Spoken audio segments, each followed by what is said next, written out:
Ty otváraš aj témy, ktoré sa môžu mnohým javiť ako kontroverzné. Slovenský štát napríklad. Že, a to zo sebou nesie určitú emóciu. Vieme, ako je spoločnosť v tomto rozdelená. Keď niečo také zverejniť, tam asi príde dosť veľa hejtu, že? Hoci len opisuješ historické fakty. Hej, príde tam dosť veľa hejtu. Zároveň aj takých, ako by som to povedala, že rôznych interpretácií. A no čo s tým? Napríklad najkrajšie sa mi to ilustrovalo, lebo tento slovenský štát je pomerne, som to nedávno vydala to video, lebo začínam s tou témou, chcem ju rozobrať úplne do hĺbky. Ale najlepšie sa mi to ilustrovalo napríklad na videu o Ukrajine. Keď začala vojna, keď Putin napadol Ukrajinu, tak som asi do 2 dní vydala video o histórii Ukrajiny kvôli tomu, že neviem, či si spomínajú poslucháči alebo diváci, on vtedy mal taký príhovor v telke a dosť tam ohýbal historické fakty. Putin, aj? Hej. A ja som vedela, že toto je problém, že toto sa bude nejakým spôsobom potom akože dostávať ľuďom do uší a že treba to priniesť na ako skrátka dá to na pravú mieru. Dá to na pravú mieru a spravila som o tom video v tom čase. Tam boli fantastické komentáre. 2 dní potom, ako začala vojna. Ako v dobrom? Ako v dobrom. By som čakal skôr, že tam prídu trolovia. 2 dní po začiatku vojny nie. No, že tam tá atmosféra bola iná, že aj emócia. Presne, tak všetci boli vystrašení. Však vtedy aj naši politici, ktorí hovorili o tom, že Putin by v živote najväčšiu, tak vtedy stichli na týždeň. Ticho, no. Ja si to presne pamätám. A dnes hovoria, ako je Rusko krásna krajina. No, presne. No. A takto to vlastne prišlo aj pod to video. Dodnes mi tam chodia komentáre. A vlastne ono asi tak po pol roku alebo po roku to začalo takíto trolovia všelijakí. A už, alebo nemusia to byť ani trolovia, jednoducho to môžu byť ľudia, ktorí sú zmetení tými dezinformáciami. A toto je najsilnejšia téma, ktorá rozdeľuje Ukrajina, vojna na Ukrajine, alebo nejaká iná historická? Na mojom kanáli je to, myslím, že aj najsilnejšie video. A áno, Ukrajina, ale aj napríklad izraelsko-palestínsky konflikt, to tiež bolo také. Si tiež mala video, to som registroval. Tak to je inak ale zaujímavé, že tam aj elity sú pomerne rozdelené a dosť veľká časť elít intelektuálnych a nielen na Slovensku je skôr na strane Palestíny. To si všimla?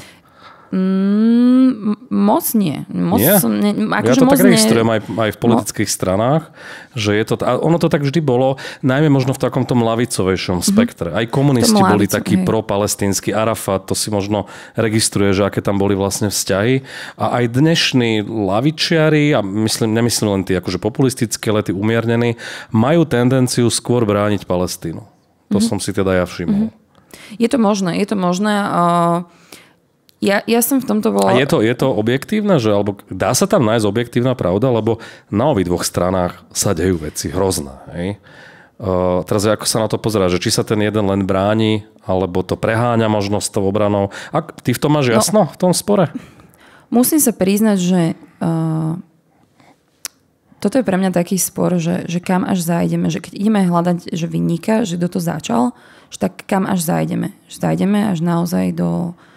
ja neviem, možno k Britom, akože keď to bolo mandátne územie, zajdeme ešte predtým, alebo až kam sa dá zájsť, že o čo ide v tejto otázke, že kto tam bol prvý? Základná otázka je, že kto je agresor a kto sa bráni. To je asi základná otázka. A od ktorého momentu? No, že ako stanoviť tú čiaru? Pozeráme sa na to od 8. či 7. oktobra, to bolo 7. oktobra, alebo je to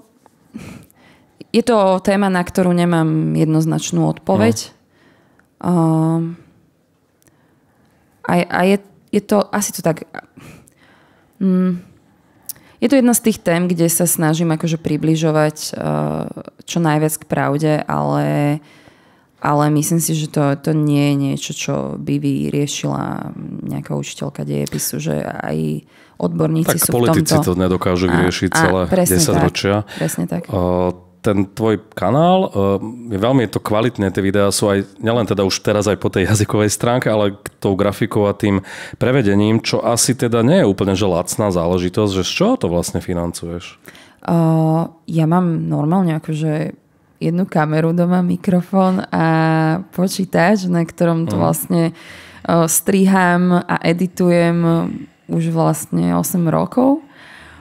A teda medzi tým som určite prestriedala nejakú techniku, ale no financujem to primárne z tej YouTube reklamy. To je to, čo keď si pustíte video, tak vám ich tam teraz tak veľmi veľa nabieha. Alebo, no ale to sú stovky, dá sa z toho vyžiť? Ak si aj platíte napríklad to, aby ste tam nemali reklamy, tak áno, dá sa z toho vyžiť. Nie je to samozrejme, ale akože nemám ja z toho taký zárobok, aký majú povedzme iné YouTubeové kanály, ktoré majú že 500-600 tisíc prezretí na videu. Hej. No a plus potom robím influencer marketing, to znamená, že ma osloví povedzme nejaký klient, nejaká firma a má záujem o propagáciu na mojich sociálnych sieťach. A to čo konkrétne propaguješ? Tak môžem napríklad teraz spomenúť, toto asi keď vyjde, už bude asi tak neskôr. Napríklad teraz mám spoluprácu s Legom. Čiže ja sa to snažím vždy tak nejako kreatívne uchopiť. S niektorými sa naozaj dá témami pracovať aj z historického kontextu. Čiže takýmto štýlom, že buď spravím nejaké akože vzdelávacie videjko na Instagram a prepojím nejak tú značku s tým, alebo potom ešte, keď majú záujem, tak majú priestor povedzme v nejakom mojom YouTubeovom videu. Že ich spomeniem, že sú sponzorom toho videa, že napríklad vďaka tomu som mohla spracovať slobodne ako túto tému. Že to niekto zasponzoroval. Bohu, že Lego a nie dráčik. Ideš dobrým smerom. Bola si obvinená z plagiátorstva v súvislosti s týmito videami. Ty si to aj nakoniec aj z časti priznala, že niektoré znaky to vykazuje. K tomu ako prišlo? Že si zabudla uvádzať zdroje. K tomu prišlo tak, že vlastne ja keď som začínala s tým YouTubeom, tak ja som nejako si neuvedomovala, že vlastne je toto nejaká akože zvyklosť na tom YouTube, lebo vtedy to tak nebolo. Hej? Vtedy neexistovalo, ja neviem, niečo tak ako rôzne relácie, ktoré majú takýto akože rozsiahlý zoznam v tom popise toho, že skade čerpali, alebo tam dávajú povedzme nejakú, že podtlač, že skade je daná fotka a podobne. Plus bola to vlastne taká, akože ja to pomenujem ako obrovská chyba, ktorú som spravila z toho ohľadu, že chcela som spracovať tému, ku ktorej som nenašla nič a našla som iba jeden článok a vlastne nedala som dostatočný kredit autorovi a myslela som si, že stačí, že uviesť len ten článok, že v popise videa. No a to bol potom vlastne taký konflikt na dlhšie, ktorý sa vlastne so mnou ťahal. No a ďalej som vlastne už sa snažila na to reflektovať a napraviť to aj kvôli tomu, že začať uvádzať tie zdroje presne, špecificky mám aj taký akože celý texťak, kde mám ku každému videu uvedené, že skade som čerpala, po prípade už dávam aj, keď napríklad nemám niečo len z nejakej že free banky, ale mám to povedzme z nejakého YouTubeového kanálu, nejaký záber alebo niečo podobné, tak sa to tam snažím uvádzať vždy, že skade som čerpala. Jednoducho, ja viem, že to možno bude znieť ako taká výhovorka, ale keď začínate s YouTubeom v roku 2016, tak to nie je ako keď píšete diplomovú alebo bakalárskú prácu, kde je naozaj ten zoznam bibliografie a tie citácie počiarov a každá jedna veta, ktorá nie je nejakým spôsobom parafrázovaná, alebo aj parafrázovaná, že by mala byť riadne ocitovaná. Ja som jednoducho ešte nebola v tomto skúsená, ani som to nemala kde vidieť, že ako sa to má robiť. A už teda si sa poučila, aj už to nerobíš. Ale som veľmi, akože ja som aj zároveň veľmi rada, že sa mi niečo takéto udialo kvôli tomu, že veľakrát som si uvedomila aj, že napríklad tí ľudia, ktorí to pozerajú, by chceli možno vedieť, že a toto máš skade, alebo ja by som sa rád ešte viac do tohto začítal. Alebo nevieš odporúčiť jednoducho nejakú knihu, niečo viac. Takže aj kvôli tomuto, aj v boji proti dezinformáciám je to veľmi účinné odvolávať sa na hodnoverné zdroje, aby ľudia naozaj videli, že ja neviem, necitujem tu nejakých pofiderných historikov, ale naozajstných odborníkov, ktorí sú relevantní. A potom vlastne akože aj v tom nejakom morálnom hľadisku, že mne prišlo aj také, že naozaj, že blbé, že to nejako sa tomu nevystaviť alebo nekonfrontovať a zahmlievať to. Že jednoducho... Tak je lepšie, že si to nezahmlievala, ale otvorene priznala. Je 35 rokov od dnešnej revolúcie. Čo je pre teba hlavným odkazom tejto udalosti, hoci si ju teda osobne nezažila? Hlavným odkazom je pre mňa asi to, že presne ten štýl, ako nás, teda aspoň ako mňa, vždy na dejepise túto tému učili, tak to bolo také akože grand finále našich národných dejín. Viem, že mnoho študentov je rado, že keď sa vôbec dostane k tejto téme, ešte, že sa to stihne, lebo je naozaj akože tak niekde, že takto zaujíma študentov? Na konci. Ale myslím si, že aj hej. Ale hlavne, že si uvedomujú, že to 20. storočie sa nikdy nestíha prebrať. A napríklad o to obdobie toho komunizmu majú naozaj veľký záujem, že ja to aj cítim, že si to pýtajú nielen študenti, že si uvedomujú, že je k tomu málo. Málo sa k tomu dostávajú na hodinách. Na konci roka 1 hodina, 2. No, akože tak zase to bolo prehnané, ale áno, že je vlastne k tomu málo, majú málo, ale to aj akože učitelia, teda študenti, ktorí študujú učiteľstvo na vysokých školách. A ja si vždy spomínam, že keď sa vlastne učila táto téma, tak to na mňa malo taký happy endingový dojem, že tak teraz akože všetko dopadlo skvelo, prešli sme si 2 totalitami a tu sme, here we are today, proste šťastní, hej. No a zdá sa, že sme späť. A toto je ten odkaz pre mňa. Ten spočíva v tom, že nie, že ten príbeh sa neskončil. Je to významný historický míľnik, ktorý si treba pamätať, ale ten príbeh pokračuje. A sú tu ďalšie výzvy, ktorým musíme čeliť. Že to jednoducho nie je samozrejme. A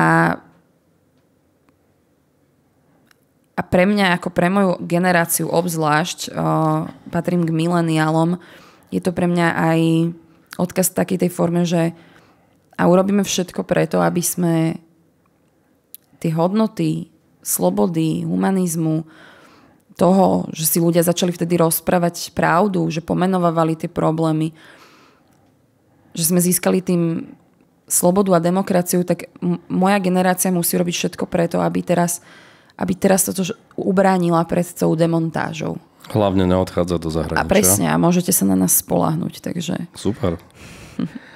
Napriek tomu, keď sa na to pozrieme, na realitu aj dnešných dní, alebo posledného možno roka, aj rokov, nie sme tak trochu nepoučiteľný národ, keď nám znovu vládnu takí, že novodobí komunisti? Minimálne mentalitou. Ťažko povedať, že tak toto zo všeobecní, že nepoučiteľný národ, pretože za tým je podľa mňa mnoho faktorov. Počnúť s tým, ako politické elity interpretujú a využívajú často aj históriu ideologicky. Počnúť s tým, že máme za sebou viacero režimov, ktoré tiež ohýbali tú históriu, ako sa im to hodilo. Jednoducho interpretácie počas socializmu na Slovenské národné povstanie to, že sa mazali historické, napríklad aj Marina Pauliny sa mazala vlastne z učebníc, že sa o nej nevyučovalo. No, zase niektoré zásluhy, napríklad v prípade Husáka sa nadhodnocovali. Áno, presne tak, čiže môže za to podľa mňa viacero faktorov, plus samozrejme to poddimenzované školstvo, možno aj nejaká, povedzme, že slabšia tá výučba dejepisu, ale ja to prisudzujem aj tomuto, aj že ako to povedať, mám pocit, že niektoré témy sú ešte aj také, že mladé, alebo príliš málo času ešte ubehlo, že je kopec pamätníkov, kopec ľudí, ktorí majú možno k tomu iné ako keby, že to zažili z iného uhlu pohľadu. Neexistuje ešte dostatok učebníc rôznych, po prípade kvalitnejších alebo dobrých historických publikácií. Je to asi taká zmeska. Keď sa ale pozrieme na to, ako volíme, a naozaj nie teraz posledné voľby, ale celkovo, ako volia kraje, aké sú tradície a tak ďalej, vždy vyhráva taký ten nacionalisticko-lavicovo-populistický prúd. Prehrá len vtedy, keď prepadnú hlasy a tak ďalej, ale majú mierne navrch. Tie prezidentské voľby tých plus 10% pre Pellegriniho, alebo 5, 55, 45, to je reálny obraz. A naozaj ten druhý breh vyhráva s hodou veľmi šťastných okolností. Myslíš si, že toto sa niekedy zmení? Lebo to sa tak hovorí, že a príde ďalšia generácia a už to bude iné. A prichádzajú stále nové generácie, raz je to Mečiar, raz Fico, raz Slota, raz Kotleba, stále to isté, len bledomodrom v podstate. Že veríš tomu, že raz budeme takou, že naozaj modernou krajinou západného typu, ekonomicky, politicky, sociálne, ale najmä mentálne? Ťažká otázka, že? To je veľmi ťažká otázka. Ešte asi tak pred pol rokom som čítala taký jeden tweet od jedného slovenského historika Antona Hruboňa. A on v tom zosumarizoval, ako volili Slováci nie som si teraz istá presne od ktorého roku, ale myslím, že to bolo ešte neviem dokonca či od Prvej republiky. No, to aj Vladimír Krivý mal takú štúdiu. A proste volili... Tak ako volíme stále rovnako v podstate. Tie isté kraje, ten istý typ politikov.